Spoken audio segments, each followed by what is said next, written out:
오늘은 마가복음 8장 14절에서 21절 말씀입니다. 마가복음 8장 14절에서 21절 말씀 보겠습니다. 저와 함께 교독하실 때 제가 14절을 먼저 읽겠습니다. 제자들이 떡 가져오기를 잊었음에 배에 떡 한 개밖에 그들에게 없더라.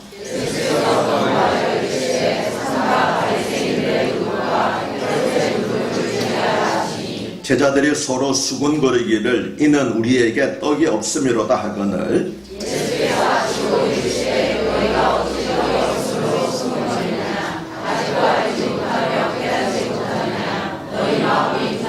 너희가 눈이 있어도 보지 못하며 귀가 있어도 듣지 못하느냐 또 기억하지 못하느냐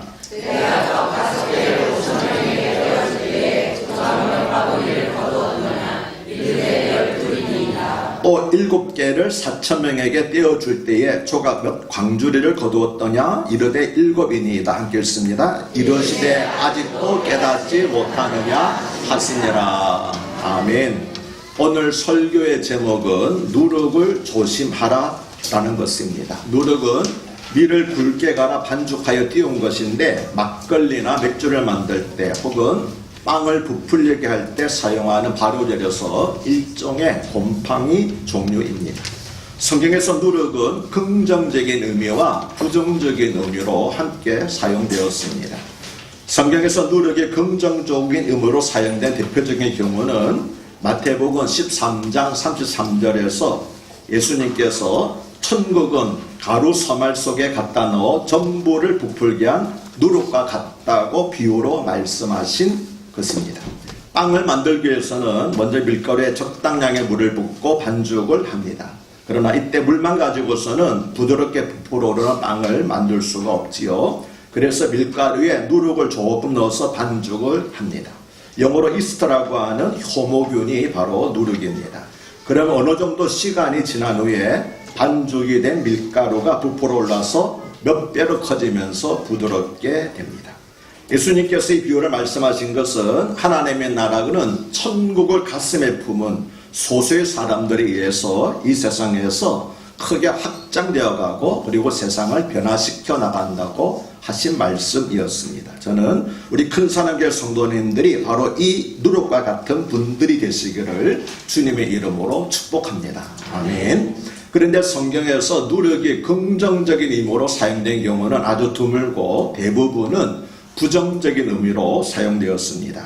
특히 구약시대에는 하나님께 드리는 제물에서 꿀과 누룩은 제외되었습니다.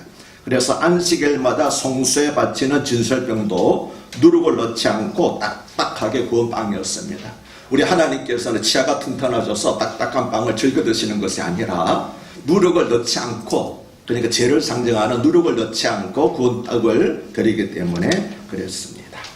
꿀은 세상의 쾌락을 상징하고 누룩은 세상의 죄악을 상징하는 것이었기 때문입니다. 꿀이 세상의 쾌락을 상징하는 것을 알겠는데 누룩이 왜 세상의 죄악을 상징하는 것일까요? 성경에서 부정적으로 말하는 누룩은 빵에 넣는 이스트, 즉 효모균이 아니라 곰팡이를 가리키기 때문입니다.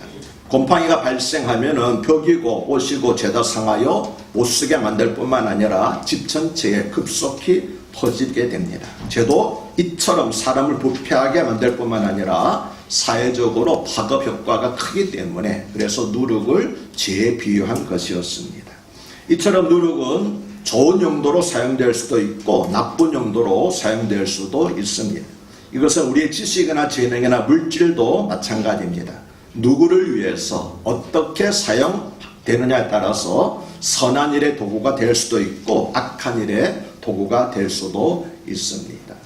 그래서 좋은 머리가 사람들을 유익하게 하는데도 사용될 수 있지만 그 좋은 머리가 오히려 죄를 짓는데도 사용되는 경우가 많이 있고 컴퓨터 기술도 그렇지 않습니까? 사람들을 유익하게 할 뿐만 아니라 해킹이라고 하는 잘못된 방법에 사용되기도 하는 것이죠. 그런데 오늘 읽은 성경 본문에서 예수님은 제자들에게 바리새인들의 누룩과 헤롯의 누룩을 주의하라고 말씀을 하셨습니다. 예수님께서 이렇게 말씀하신 것은 제자들이 떡 꺼내오는 것을 잊었다. 그래서 배에 떡이 한 개밖에 없다고 염려하면서 수근거리는 것을 들으셨기 때문입니다. 칠병이의 기적을 행하신 후에 예수님께서는 버리는 음식이 없도록 하라고 당부하셨지요. 그래서 거둔 음식이 7강주리가 되었는데 어찌된 영문인지 12제자가 약속에 나온 것처럼 한결같이 아무도 그 떡 가운데서 한 강주리도 가져오지 않은 것이었습니다. 이것은 아마도 예수님께서 바리새인들과의 논쟁 후에 달마누다 지방을 급히 떠나시는 바람에 제자들도 경험이 없지 않았겠는가 그렇게 추측을 합니다. 그래서 제자들은 배가 고픈 것은 둘째로 하고 예수님으로부터 호된 책망을 들을 것을 더 염려해서 수근거린 것 같습니다. 그런데 예수님께서는 그들의 대화를 듣고 계시다가 삼가 바리새인들의 누룩과 헤롯의 누룩을 주의하라고 경고하신 것이었습니다. 예수님으로부터 이 말씀을 듣는 제자들은 그것 봐라, 남은 떡을 가져오지 않았다고 혼을 내시는 거야 라고 다시 수근거렸습니다. 그러자 예수님께서는 17절로부터 19절에서 제자들에게 너희가 어찌 떡이 없으므로 수근거리느냐, 아직도 알지 못하며 깨닫지 못하느냐, 너희 마음이 둔하냐, 너희가 눈이 있어도 보지 못하며 귀가 있어도 듣지 못하느냐, 또 기억하지 못하느냐, 내가 떡 5개를 5,000명에게 떼어줄 때에 조각 몇 바구니를 거두었더냐, 또 7개를 4,000명에게 떼어줄 때에 조각 몇 강주리를 거두었느냐고 물으셨습니다. 예수님은 마치 속사포처럼 모두 7번의 질문을 제자들에게 쏟아 부으셨습니다. 이것은 예수님께서 조금 화가 나셨다는 것을 우리에게 보여주고 있습니다. 그러나 예수님께서는 제자들이 떡을 챙겨오지 않았다고 꾸짖으신 것이 아니라 5병의 기적과 7병의 기적을 경험하고서도 여전히 아직도 예수님이 어떠한 분이신지를 알지 못하는 제자들의 어리석음과 불신앙이 안타까워서 그래서 책망하신 것이었습니다. 그러면 예수님께서 삼가 주의하라고 경고하신 바리새인들의 누룩과 헤롯의 누룩은 과연 무엇을 가리키는 것이었을까요? 평행구절이 마태복음 16장 6절을 보면 헤롯의 누룩 대신에 사두개인의 누룩을 조심하라고 말씀을 하셨는데 사두개인의 상당수가 헤롯 당원이었기 때문에 그렇게 말씀하신 것이었습니다. 즉 헤롯의 누룩과 사두개인의 누룩은 별개의 누룩이 아니라 같은 종류의 누룩이었습니다. 먼저 바리새인의 누룩은 종교적인 해악을 말합니다. 종교가 가지고 있는 대표적인 누룩은 위선과 독선이라고 할 수 있겠습니다. 위선은 가식적으로 행동하는 것입니다.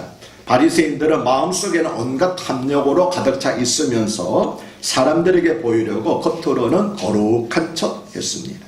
기도할 때도 사람들이 보는 곳에서 기도하고 구제할 때도 사람들이 보도록 그렇게 떠들썩하게 구제를 했습니다. 금식할 때는 일부러 슬픈 얼굴을 했고 옷 가장자리는 성경 말씀으로 술을 놓았습니다. 예수님은 이러한 바리새인들의 위선을 가리켜서 회칠한 무덤 같다고 말씀을 하셨습니다. 겉은 아름답게 장식을 했지만 속에서는 시체가 썩어가고 있었기 때문입니다. 위선이 가식적인 행동이라면 독선은 혼자 의로운 척 하는 것입니다. 바리새인들은 자신만이 혹은 자기들만이 하나님이 선택하신 거룩한 백성이라고 주장하면서 다른 사람들과 다른 민족들과 다른 종교를 배척하고 정죄했습니다. 그들은 죄인들과 이방인들은 전도를 할 필요조차 없다고 생각을 했습니다. 이러한 타민족과 타종교에 대한 적개심은 기독교에도 그대로 이어졌습니다. 그래서 중세의 십자군 운동이라는 이름으로 수많은 살인과 약탈과 방화와 파괴와 강간이 행해졌습니다. 이렇게 온갖 추악과 범죄를 행하면서도 그것이 하나님을 위한 것이라고 착각하고 있었습니다. 오늘날 교회가 세상 사람들에게 손가락질을 받고 있는 이유도 바리새인들처럼 하나님의 말씀 위에 온갖 인간적인 행위와 간섭들을 더하고 오만과 독선으로 일관된 행동을 하기 때문입니다.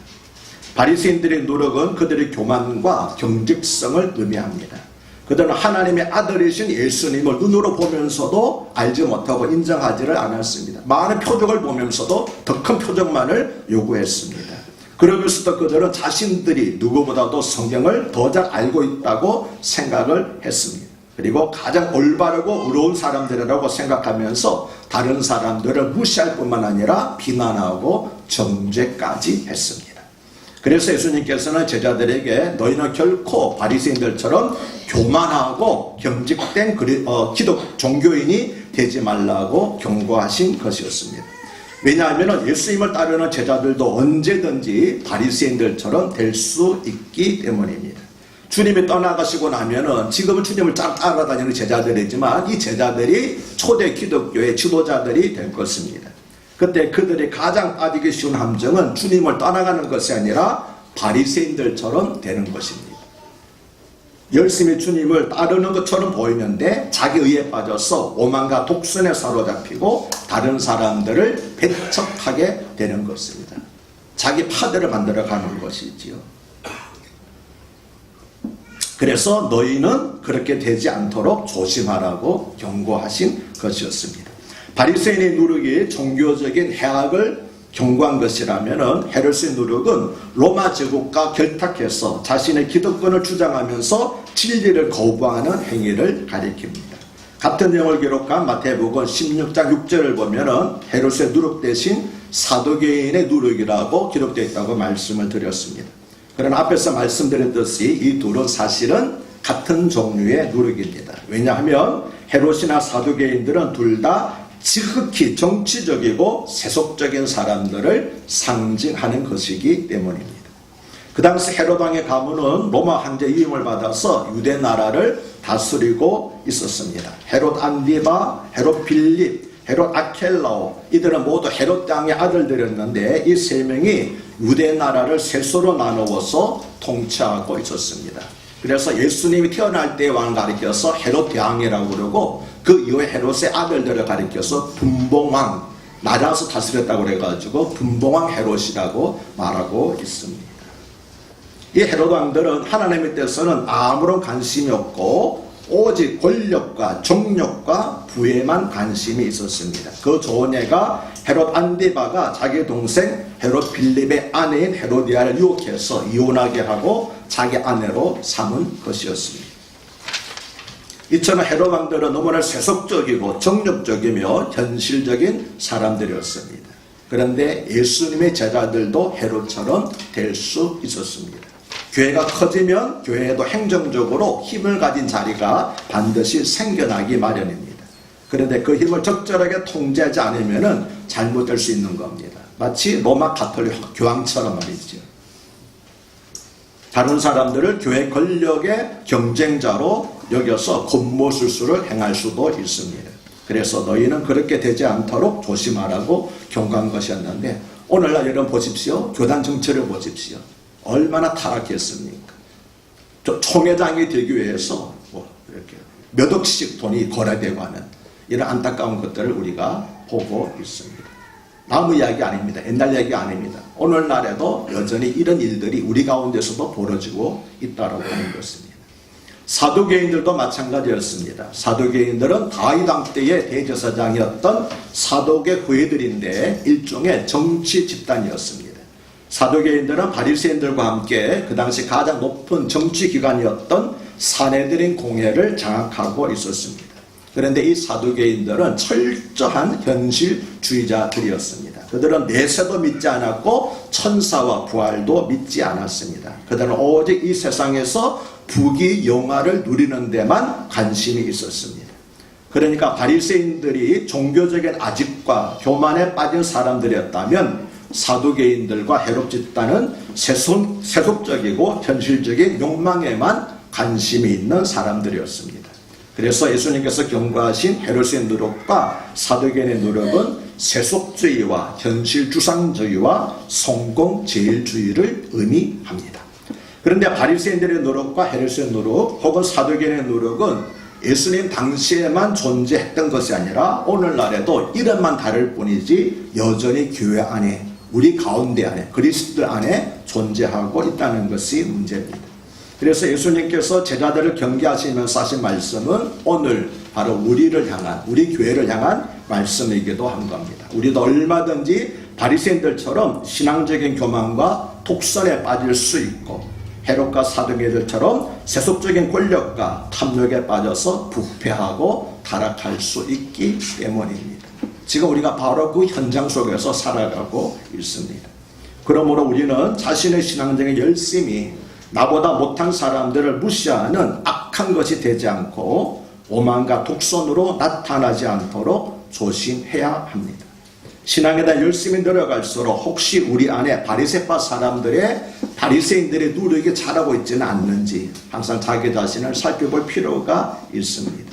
그래서 사도 바울은 고린도전서 10장 11절에서 그런즉 손줄로 생각하는 사람은 넘어질까 조심하라고 했습니다. 자부심을 가질 때 교만이 되고 그 교만이 우리를 넘어지게 만들기 때문입니다. 그리고 누구나 권력을 누리게 되면은 헤롯처럼 될 수 있습니다. 그러므로 교회 직분은 항상 가장 낮은 곳에서 겸손하게 섬기는 자리가 되어야 되지 무슨 감투처럼 완장처럼 명예와 권력을 가시하는 자리가 되지 않도록 조심해야만 합니다. 우리는 평생 목회를 잘 하다가 노년에 이르러서 잘못된 길에 빠져버린 종교자들을 많이 보고 있습니다.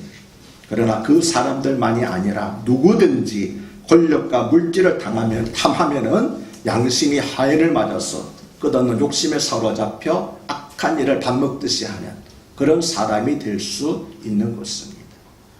다 총애받던 분들이 얼마나 총애를 많이 받았습니까? 한국 교회 기감이었던 분들인데 그 말로를 보십시오. 한결같이 탐욕에 빠져서 쌓았던 공동탑들이 다 무너지고 마냥 그래서 하나님의 영광을 가리고 교회를 욕되게 하는 일들이 우리 가운데서 얼마나 많이 벌어지고 있습니까? 여러분 헤롯파들, 사두개인들은 옛날에 있었던 것은 아닙니다. 오늘날에도 여전히 우리 가운데서 우리 교회들 가운데서 존재하고 있는 것입니다. 그래서 너희는 결코 이렇게 되지 말라고 예수님께서 단단히 경고하신 것입니다. 예수님께서 바리새인의 노력과 헤롯의 노력을 조심하라고 말씀하시자 제자들은 떡이 없다고 수군거렸습니다. 그러나 예수님은 제자들이 떡을 가져오지 않았기 때문에 책망하신 것이 아니라 그들의 믿음이 없었기 때문에 책망하신 것이었습니다. 떡 가져오기를 잊었어. 그래서 배에 떡이 한 갑밖에 없어서 제자들은 염려하며 수군거렸습니다. 그러나 제자들은 한 가지 중요한 사실을 깨닫지 못하고 있었습니다. 그것은 무엇입니까? 그 배에 생명의 떡이 되시는 예수님께서 함께 타고 계신다는 사실을 그들은 잊고 있었던 것입니다. 그런데 배에 떡이 없다고 염려한 제자들처럼 우리도 종종 어려운 일을 만나면은 그 문제를 해결할 수 있는 그 중요한 무엇이 우리에게 없다고 염려를 합니다. 혹은 돈이 없다. 혹은 뭡니까? 나 도와줄 만한 그런 인맥이 없다. 또 학력이 없다. 이런 식으로 우리가 염려하고 있습니다. 그래서 제자들이 서로 떡 가져오기를 잊은 책임을 떠넘기면서 수군거린 것처럼 우리도 서로에게 책임을 떠넘기면서 부모 탓을 하면서 누구 탓을 하면서 환경 탓을 하면서 정치인 탓을 하면서 원망하고 불평하기 쉽습니다. 그러나 우리 인생에 있어서 가장 큰 문제는 떡을 가져오지 않았거나 미리 준비를 하지 못한 것이 아닙니다. 우리 인생에서 가장 큰 문제는 무엇입니까? 생명의 떡이시며 양무리의 선한 목자이신 주님께서 언제나 우리와 함께하고 계시다는 사실을 우리가 종종 잊어버린다는 사실입니다. 그래서 불안해하고 염려하는 것입니다. 그러나 다윗은 시편 23편 1절에서 여호와는 나의 목자이시니 내게 부족함이 없으리라고 찬양을 했습니다. 비록 우리가 떡을 가져오지 못하고 미리 준비하지 못했다 할지라도 주님이 나와 함께 하시면 부족함이 없다는 것입니다. 아멘이십니까? 왜 그렇습니까? 주님은 모든 것이 되시는 분이기 때문에 그렇습니다. 그리고 예수님께서는 마태복음 6장 31절과 32절에서 그러므로 염려하여 이르기를 무엇을 먹을까 무엇을 마실까 무엇을 입을까 하지 말라. 이는 다 이방인들이 구하는 것이라. 너희 하늘 아버지께서 이 모든 것이 너에게 있어야 할 줄을 아시느니라고 말씀을 하셨습니다. 아멘이십니까? 그러므로 인생의 어려운 시기를 이겨내려면 이러한 믿음, 생명의 주인 되시고 선한 목자가 되시는 우리 주님께서 언제나 나와 함께 하신다는 사실, 그리고 우리 하나님 아버지께서는 자녀들에게 필요한 것들이 있어야 될 것을 다 알고 계시고 구하지 않아도 일일이 다 공급해 준다는 사실, 그 사실을 믿을 때 우리가 앞날에 대해서 불안해하거나 염려하거나 근심하거나 그렇게 하지 않게 될 수 있는 것입니다. 제자들이 5병이어의 기적과 7병이어의 기적을 경험하고서도 예수님이 어떤 분이신지 깨닫지 못한 것처럼 그래서 우리에게 떡이 없다고 염려하며 수군거린 것처럼 성경을 수십 번 읽고 설교를 수백 번 들었어도 영적인 것을 깨닫지 못하면 아무런 소용이 없습니다. 단순히 눈으로만 성경을 보고 단순히 귀로만 설교를 들으면 어떤 일도 우리에게 일어나지 않습니다. 성경을 보거나 설교를 들을 때 성령의 깨닫게 하시는 은혜가 우리와 함께 할 때만 비로소 삶의 변화가 일어나는 것입니다. 그러므로 우리는 성경을 읽거나 설교를 듣기 전에 간절한 마음으로 주여 오늘 성령의 깨닫게 하시는 은혜가 나에게 주어지게 하여 주시옵소서. 내가 눈을 들어 주의 귀한 일을 보게 하옵시고 내 귀가 열려 주의 말씀을 알아듣게 하여 주시옵소서. 그럴 때 성령이 역사하셔서 우리 마음을 뜨겁게 하고 우리를 결단하게 하고 우리 삶을 변화시키는 줄로 믿습니다.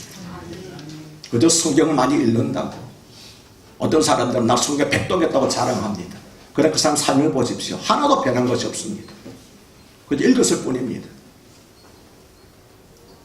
중요한 것은 성경을 한 번 읽더라도 그 성경 말씀을 읽는 순간에 성령이 나와 함께 하셔서 깨닫게 하시는 은혜가 나에게 임하 주셔서 내 마음이 뜨거워지고 내 삶이 변화되는 것, 이것이 참으로 중요한 사실입니다.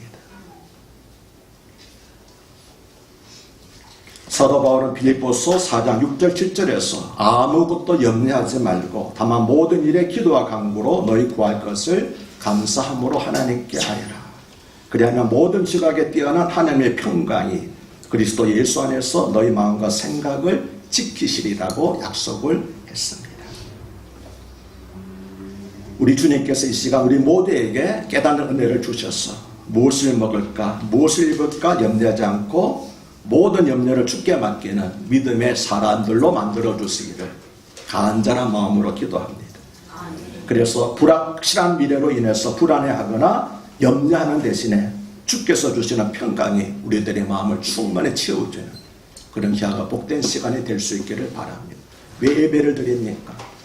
생명의 주가 되시는 선한 목자가 되시는 주님께서 내 삶에 내 마음속에 들어오도록 하기 위해서 예배를 드리는 것입니다.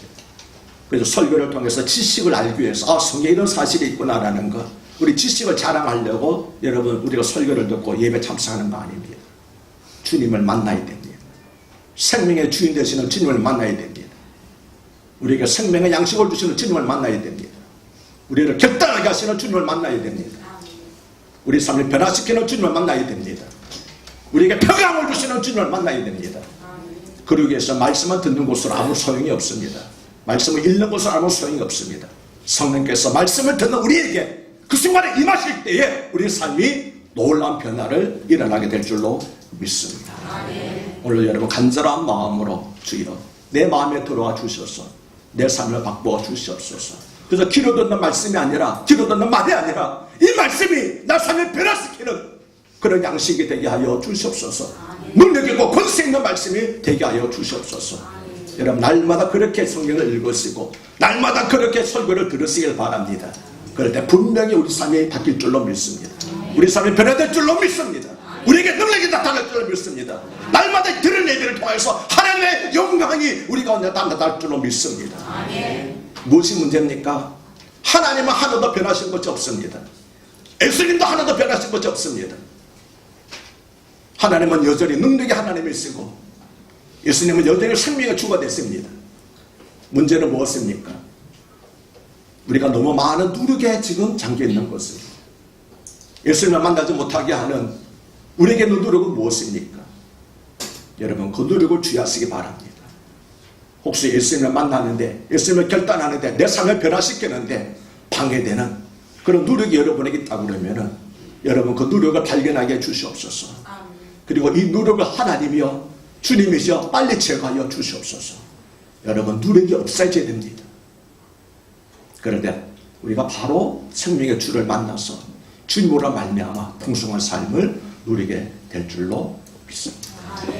하나님 아버지 오늘 말씀을 통해서 제자들은 생명의 주가 되시는 예수님을 배 모시고 가면서도 생명의 떡이 되시는 예수님을 배 모시고 가면서도 떡이 없다고 떡 한 갑밖에 가져오지 못했다고 그렇게 염려했는데 주여, 이것이 어찌 제자들의 모습뿐이겠습니까? 오늘 우리들의 모습이 아닙니까? 주여, 참으로 회개하옵나니 우리들에게 이런 어리석음이 없게 하여 주시옵소서. 날마다 우리 삶에 생명의 주가 되시고 선한 목자가 되시고 모든 것이 되시는 주님이 함께 하심을 믿게 하여 주시옵소서. 그래서 다윗이 내가 사막의 엄청난 골짜기를 다닐지라도 어떠한 해도 두려워하지 않는다고 고백한 것처럼 우리도 그렇게 고백하게 하옵시고, 다윗이 여호와는 나의 목자시니 내게 부족함이 없으리로다고 찬양한 것처럼 그렇게 우리도 찬양하며 살게 하여 주시옵소서. 이 문제를 해결하는 데 필요한 무엇이 없다고 좌절하지 말게 하옵시고, 어떤 문제가 있다 할지라도 나에게는 주님이 있으니 나에게 두려움이 없다라고 그렇게 고백하는 저희들이 되게 하여 주시옵소서. 주여, 간절히 바랍니다. 깨닫는 은혜를 주시옵소서. 성경을 읽을 때마다, 말씀을 들을 때마다 성령이 역사하여 주셔서 내 마음을 뜨겁게 하시고 결단하게 하시고 변화시키게 하여 주시옵소서. 그래서 우리 주님께서 칭찬에 말씀드린 것처럼 가루 소마를 소환처럼 그렇게 번지게 하는 그런 선한 누룩이 되게 해주시기를 간절히 바라고 원합니다. 그래서 이 사람을 변화시키고 한국교회를 변화시키는 아름답고 귀하고 복된 일들이 나를 통해서, 우리 교회를 통해서 시작되게 하여 주시옵소서. 그렇게 도와주실 우리 주님 예수의 받들어 감사하며 간곡히 기도드리옵나이다. 아멘.